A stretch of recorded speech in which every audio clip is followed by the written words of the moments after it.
discours qu'il a prononcé aujourd'hui? Il y a un grand paradoxe, c'est qu'Éric Zemmour a gagné la bataille culturelle en 2022, mais il a perdu à plat de couture la bataille politique, comme vous l'a rappelé, aux élections présidentielles, aux élections législatives. Il a gagné la bataille culturelle parce qu'en fait, ces thèmes se sont imposés.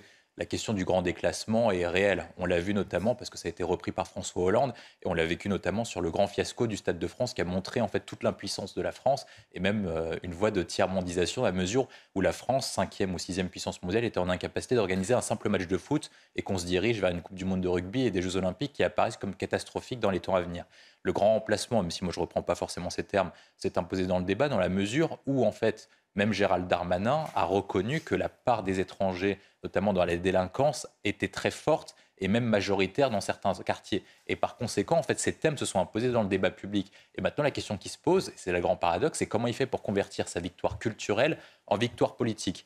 Il n'est pas présent à l'Assemblée nationale, comme vous l'avez rappelé, dans la mesure où c'est les Républicains qui mènent l'opposition avec le Rassemblement national à Emmanuel Macron pour le flanc droit. Jean-Luc Mélenchon mène l'opposition, notamment médiatiquement et de façon très active. Et quel est l'espace d'Éric Zemmour? Je pense qu'il y a un espace qui est théoriquement possible, dans la mesure où, en fait, aucun des partis, soit Jean-Luc Mélenchon, LR et Marine Le Pen, ont toujours, pour chacun d'entre eux, au moins un point d'accord avec Emmanuel Macron et au moins un point, ils peuvent se mettre d'accord, en tout cas à l'Assemblée nationale. Les Républicains se sont mis d'accord avec Emmanuel Macron sur la question du pouvoir d'achat et la réduction du prix du carburant. Le Rassemblement national s'est pactisé avec la Macronie, notamment pour avoir des postes à l'Assemblée nationale. Et Jean-Luc Mélenchon peut trouver des points communs avec Emmanuel Macron, notamment sur la constitutionnalisation de l'IVG notamment. Et quel est le seul parti qui peut s'imposer comme un opposant frontal à Emmanuel Macron? C'est Éric Zemmour. La question qui se pose, elle est double.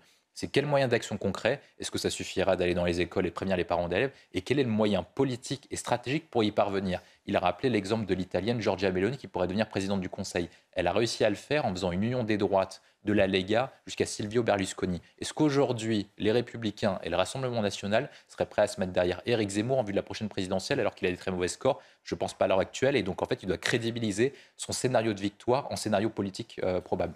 En tout cas, il appuie là où ça fait mal. C'est un peu son fonds de commerce aussi à Éric Zemmour. Oui, mais si ça fonctionnait, il aurait fait plus que 7. Et donc, du coup, il faut qu'il change de stratégie. Je pense que le sujet essentiel pour Éric Zemmour, comme la plupart des Français pensent que la France est en déclin, il faut qu'il arrive à convertir ceux qui ne veulent pas être spectateurs du déclassement en acteurs du redressement. C'est ça le sujet essentiel numéro un. Et comment il fait concrètement? Il évoque des sujets qui sont vastes et très importants. La question du grand déclassement, la question du grand remplacement et du grand endoctrinement. Est-ce que les Français sont d'accord avec lui sur l'ensemble des sujets et de tout résumer l'ensemble de ces problématiques uniquement sur la question migratoire? Je vais prendre l'exemple du Frococide, par exemple. Est-ce qu'en fait, quand vous regardez la situation française, est-ce que c'est uniquement les étrangers qui agressent des Français? C'est pas totalement exact, parce que j'ai grandi dans des quartiers difficiles. En fait, vous êtes attaqué parce qu'il y a un racisme anti-blanc. Ça, c'est la vérité. Mais est-ce que c'est un francocide ou est-ce que c'est une sorte de racisme contre, entre guillemets, Français de souche ou racisme anti-blanc? C'est le premier élément. Vous avez des agressions qui sont commises par des Français d'origine étrangère. Mais est-ce que donc, du coup, quand c'est des agressions commises par des Français d'origine étrangère, on peut appeler ça francocide? Et donc du coup, à chaque fois, il souligne et il aborde dans le débat public des questions qui sont très intéressantes, mais il aborde des réponses qui sont très étroites et qui ne sont pas à la hauteur des enjeux. Vous avez plusieurs défis auxquels est traversée la France, exactement comme le Royaume-Uni. On va vivre une grande phase de transition dans la mesure où Emmanuel Macron est un président de transition qui doit nous permettre d'arriver au XXIe siècle.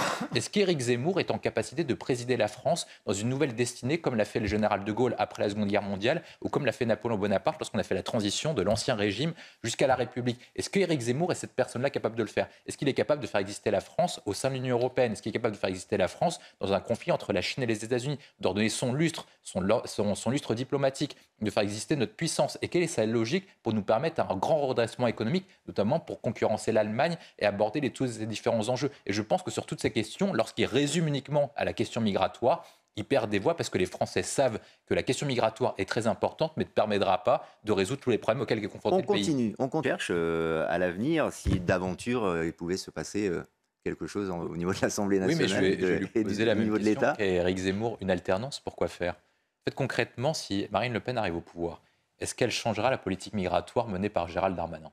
Vraisemblablement pas, elle dit qu'elle sera vraisemblablement d'accord avec Gérald Darmanin. Est-ce qu'elle changera le dispositif du quoi qu'il en coûte d'Emmanuel Macron et le bouclier tarifaire? D'aucune façon. Donc en fait, les Français se posent la question suivante. Hormis leur détestation d'Emmanuel Macron, qui est partagée par environ 35 à 45% des Français, est-ce que ça permet, ce type de discours, d'arriver au fameux 51% pour remplacer le macronisme et dresser une nouvelle perspective à la France. Quels seront les points qui permettent, avec Marine Le Pen, présidente de la République, de faire en sorte que la France entre dans une nouvelle destinée?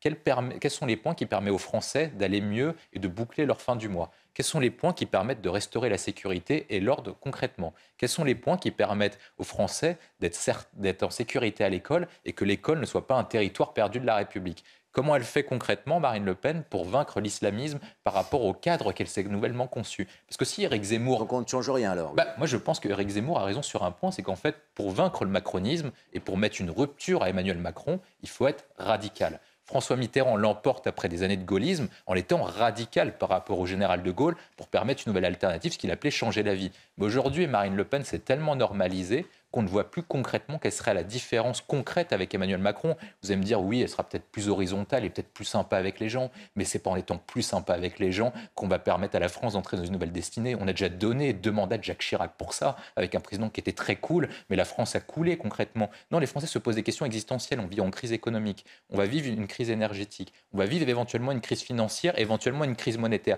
Et par rapport aux différents éléments que nous traversons, est-ce qu'en fait on a un seul personnage, et j'en parle à Marc Menant qui a été dans cette période de l'histoire, est-ce qu'on n'est pas dans une situation même du traité de Troyes où en fait il n'y a personne dans la situation politique française? Rappelons le traité de Troyes. Alors non, surtout pas maintenant parce qu'on va... Oui, mais... Okay, William T. Non, mais est-ce que la Grande-Bretagne va subir les conséquences très longtemps du décès de la reine? Non, mais ok, je comprends la question, notamment dans un contexte de crise économique et d'inflation.